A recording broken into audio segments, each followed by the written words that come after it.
I spent the summer of 2017 working part-time at a hardware store and saving up for college. By August, I was exhausted. My cousin James invited me to spend a week with him at his family's lake house in northern Michigan. The place was about a 3-hour drive from where I lived. I left late in the afternoon, around 4:30, and pulled up just before dusk. I remember the long gravel road, how it crunched under my tires, and how the trees on both sides seemed to close in, blocking out the sun. When I finally reached the house, it looked exactly like you'd imagine a summer cabin to look. Wooden siding, a wraparound porch, and that faint smell of pine and old firewood.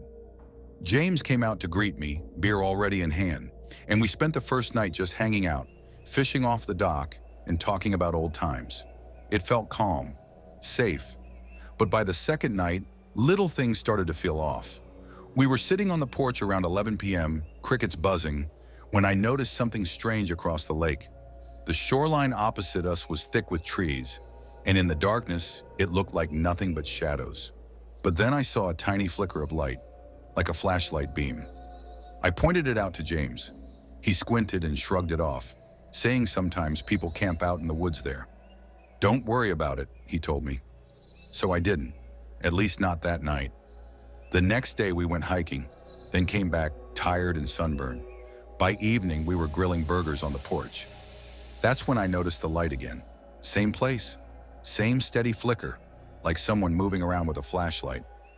I mentioned it again, and James looked more annoyed than concerned. "Dude, seriously, probably some kid with a lantern." Forget it, so I tried. But that night, lying in bed in the upstairs room, I couldn't sleep. The window was open, the screen letting in the cool lake air. I lay there listening to the water lap against the dock. Then I heard something else.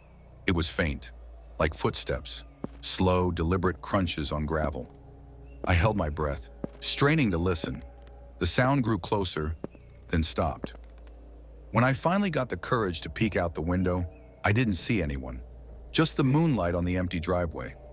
I told myself it was an animal, a raccoon, a deer, something normal, but I didn't really believe it. 2 nights later, things escalated. James had gone into town to pick up more food. It was around 9:30 when I found myself alone on the porch, scrolling through my phone when I saw the flashlight again.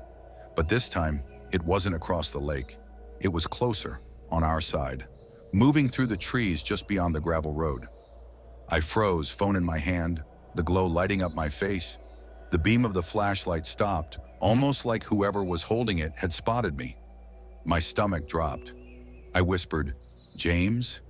Even though I knew it wasn't him. The light clicked off, just darkness. I sat there for maybe 10 more minutes, heart pounding so hard I could hear it in my ears, before finally retreating inside and locking the door. When James came back, I told him what I saw. He laughed at me, said I was scaring myself. But I know what I saw. The last night was the worst. We'd stayed up late, playing cards until James passed out on the couch. Around 2 a.m., I went upstairs to grab my charger. That's when I noticed the faint glow through the window again. The flashlight, not in the trees this time, in the driveway. It moved slowly, scanning over the gravel, then the front steps, then up the siding of the house, like someone was studying the cabin. I ducked away from the window, my heart hammering. I wanted to yell for James, but my voice caught in my throat. I just crouched there frozen while the light moved. After what felt like forever, finally went dark. I waited, barely breathing, before creeping down to wake James.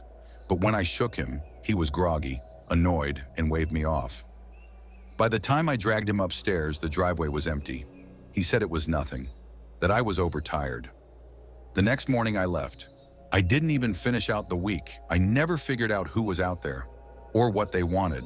But to this day, I can still see that beam of light tracing its way up the side of the house, searching, like it was looking for a way in.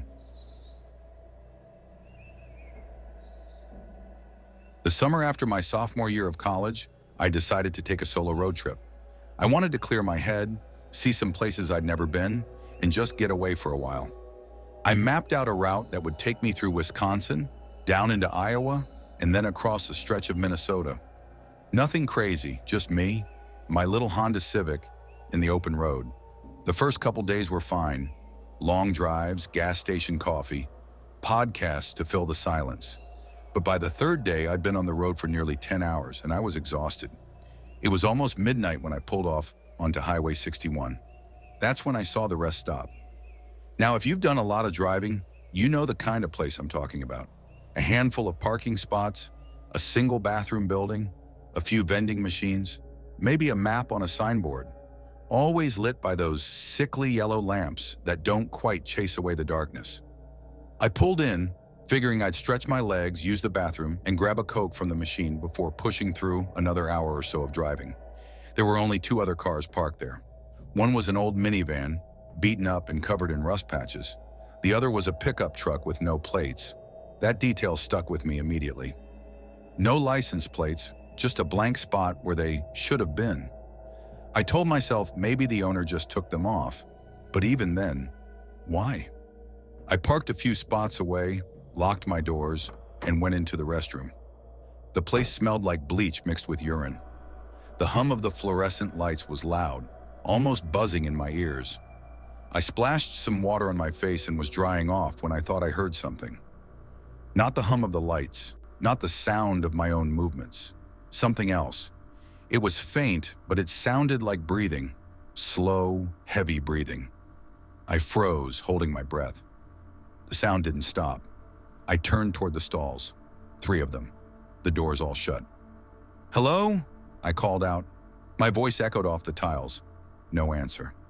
I waited another few seconds, then hurried out. Outside, the rest stop was dead quiet. Too quiet. The pickup was still there. Engine off, lights out. But as I walked toward the vending machine, I heard the faintest click. Like a car door closing. I spun around. The pickup's driver's side door was open now, but no one was in sight. My whole body went cold. I grabbed my Coke and headed straight back to my car. My keys were already in my hand, my pulse racing. I slid in, locked the doors, and started the engine. For a moment, I just sat there, headlights pointed at the bathroom building, trying to convince myself I was being paranoid. That's when I saw it. Movement. A figure stepping out from behind the bathroom building. At first, I thought maybe it was just another traveler, someone stretching their legs, same as me. But then I realized this person wasn't moving normally. They were creeping, slow, deliberate steps, keeping low, like they didn't want to be seen. And the worst part? They weren't heading toward the bathroom. They were heading toward my car. I put it in drive and pulled out faster than I should have, gravel crunching under my tires. As I passed the pickup, I glanced over. There were 2 people sitting inside now, both facing forward, both motionless. I don't know how long they'd been there. I don't know if one of them had been the person creeping toward me, but as I sped back onto Highway 61, my hands gripping the wheels so tightly they hurt, I knew one thing for sure. They were waiting for me to get comfortable, to let my guard down, maybe even to fall asleep in my car. And the thought still makes my stomach turn. If I hadn't left when I did, I might not be here to tell you this. For the next 2 hours, I kept checking my rearview mirror.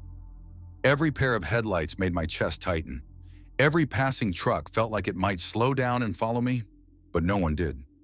Eventually, I pulled into a hotel parking lot in the next town and sat there until sunrise, too wired to sleep. I didn't get out of the car until other guests started coming out for breakfast, until the daylight made me feel like maybe I was safe. I never reported it. I wouldn't even know how.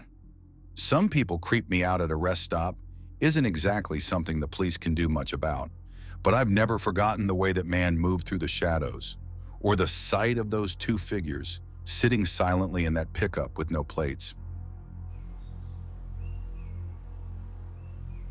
In 2019, I went with 3 friends, Ethan, Marcus, and Tyler, on a week-long trip to the Indiana Dunes. It wasn't a big fancy vacation, just a cheap rental cabin near the beach.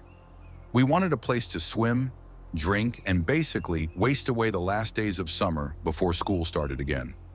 The cabin itself was nothing special. 2 bedrooms, 1 bathroom, and a screened porch.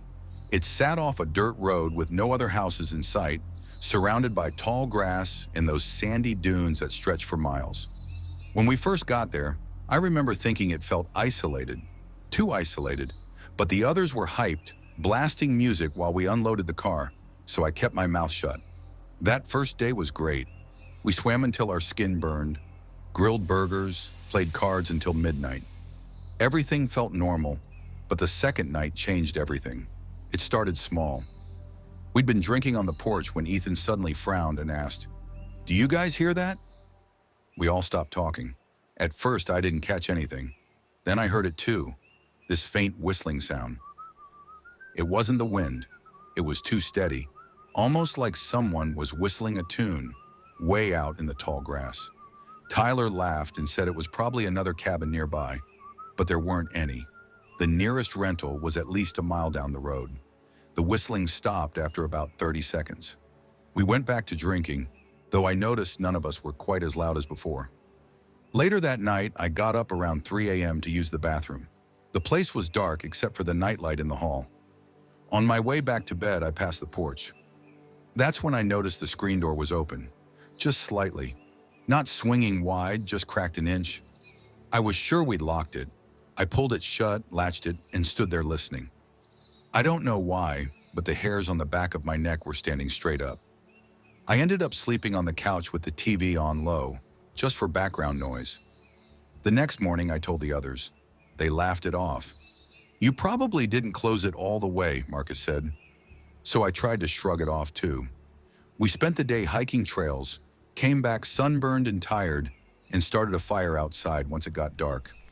Around 10 o'clock, as we sat around the flames, we heard the whistling again. Clearer this time. It came from the dunes, that same slow, steady pattern.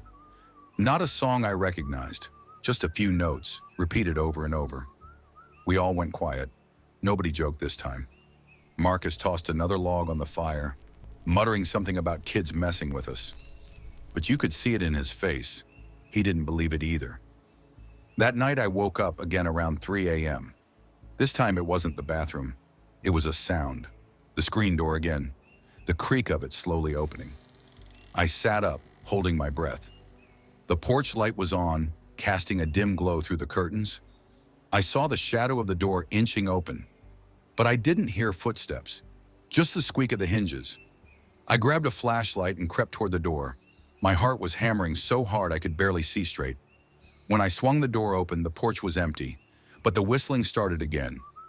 Right outside, so close it felt like whoever it was had been standing just beyond the screen.